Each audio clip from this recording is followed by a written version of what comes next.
uma fala pejorativa em relação ao seu comportamento. E aí você vai absorvendo todas aquelas informações e você começa a se depreciar e entender que aquela relação que você está recebendo é a que você merece.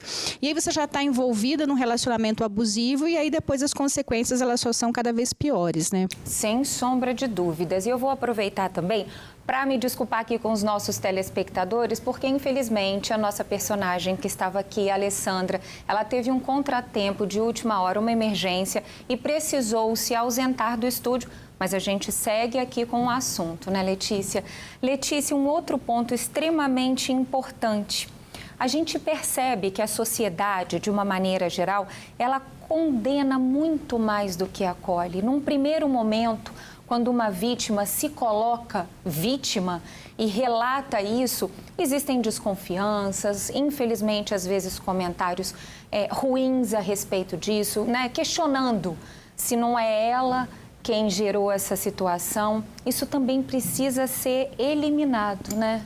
Precisa ser eliminado. Então, a gente ainda está falando de resquícios muito fortes de uma cultura patriarcal, machista, que ainda coloca a mulher nesse lugar mais de objeto, de satisfação da figura masculina. E a gente precisa entender que essa luta, ela não é uma luta feminina, é uma luta social. Exatamente. Porque se eu crio, exatamente, se eu crio o meu filho para ser um pegador, vamos dizer assim, eu crio o meu filho para ser um abusador.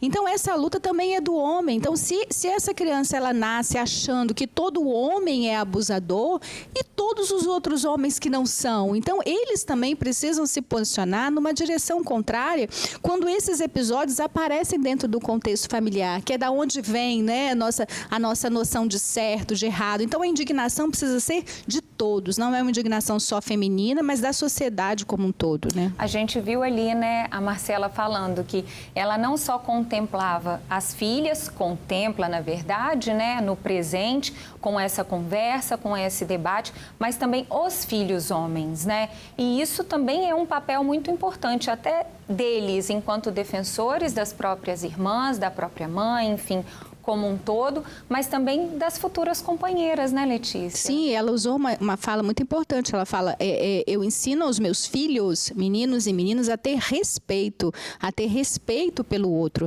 Então, se dentro de um contexto familiar eu ensino meu filho a ser pegador, onde é que está o respeito, vamos dizer assim? Se você me permite um exemplo, eu atendi uma vez uma criança bem pequenininha que tinha um pai muito abusivo, muito agressor, tanto com a mãe quanto com ele, e o pai dizia, você tem que ser assim, homem age assim, você tem que ser assim para ser homem. E ele dizia, tio, eu não quero ser homem, porque eu não quero ser assim. Então, são exemplos... Ele percebia já a situação abusiva. Porque estava numa situação de sofrimento. Então, se ser homem é ser assim, eu não quero ser homem. Então, a gente precisa ficar muito atento nessa cultura que a gente reproduz dentro da nossa casa. E apesar de estarmos em 2022, infelizmente, a gente percebe que os jovens, com todo o acesso de informação, se envolvem em relacionamentos abusivos por falta de esclarecimento.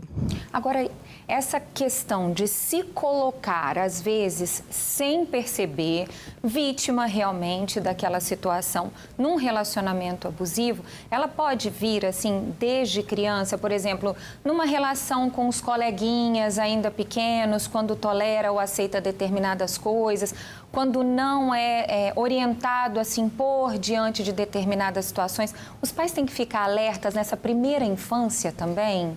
Total, e assim, a gente tem que tomar muito cuidado com esses comportamentos repetidos por gerações. Então, chega um tio ou chega uma pessoa, fala com o tio, beija o tio, senta no colo do tio, abraça o tio. Se a criança não quer, respeite esse não querer.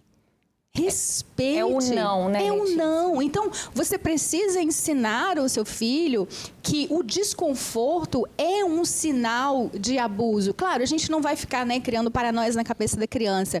Tanto que, como falar, como identificar um relacionamento abusivo, uma coisa que eu trabalho muito no consultório, assim, não sei se foi abusivo. E eu digo assim, te trouxe desconforto?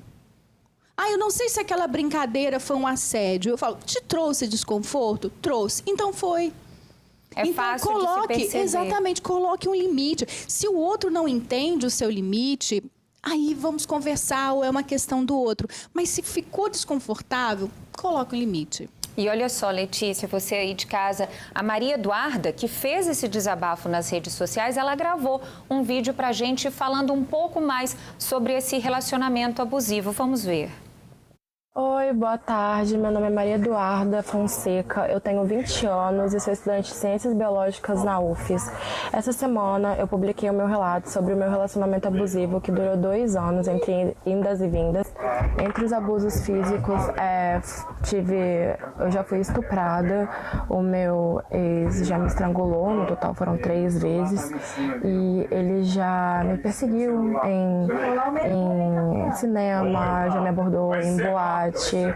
Além disso, já invadiu a minha casa e foi após essa invasão de domicílio em que eu temia a minha vida que eu resolvi expor o caso à polícia e fazer valer meus direitos. Eu denunciei o meu ex e mesmo assim não conseguiram intimar ele ainda porque ele não atende o telefone, a mãe não quer passar o endereço. A gente não precisa ter vergonha de ter sofrido violência, não é uma coisa para se envergonhar, não é nossa culpa ter sofrido violência. A gente tem que mesmo denunciar e mostrar que não é aceitável para mudar essa situação que a gente vive, infelizmente, que é a realidade de muitas mulheres. A minha sorte é que esse caso está tendo visibilidade e que eu tenho certa estabilidade mental. E quantas mulheres que passam por isso sozinhas? Que relato forte, dolorido e corajoso, né? E uma jovem de apenas 20 anos, né, Letícia? Sim, ela até colocou uma questão interessante, né? A minha sorte é que eu tenho uma certa saúde emocional, né? Ela usou uma outra expressão que eu não recordo, e eu tenho estrutura, então eu não estou sozinha nessa. E eu não vi, né, onde estava postado, mas possivelmente, às vezes, ali no comentário também pode aparecer comentários depreciativos também, né? Porque é muito comum também julgarem o comportamento de uma mulher que está numa relação abusiva e sai e depois volta e fala, mas por que ela voltou? Então ela estava gostando daquilo, então existe um julgamento muito forte ali, mas é corajoso, fortalece outras mulheres, faz com que outras mulheres entendam que o que ela descreveu não é amor, porque também tem essa compreensão de que ele fez isso porque ele ama muito ela. Então, isso não é amor. Isso não existe, né? Isso não é amor. E outro ponto que eu acho que é importante também a gente poder situar e colocar é a quem recorrer, né? Quando buscar ajuda? Em que momento uma jovem, uma adolescente que está em casa agora, ou um pai, uma avó, um tio, percebe que está acontecendo alguma coisa, mas ainda tem medo, não sabe o que fazer? Como pedir socorro? Esse é o principal fator, porque quanto maior a vulnerabilidade da mulher é vitimada, mais difícil é buscar ajuda. Então, se você tem uma rede de apoio, no primeiro sinal de violência, a sua rede ou percebe, ou você vai comunicar e a sua rede te acolhe. Então, quando a gente vê mulheres passando por um período longo ali de violência sexual ou outras dimensões, você percebe que essa mulher ela é sozinha. Mas nós vivemos também num outro tempo em que ela precisa e deve recorrer a vizinhos, a familiares próximos, para que esse a ajude e a fortaleça a buscar apoio de ordem pública, né? de ordem de segurança pública.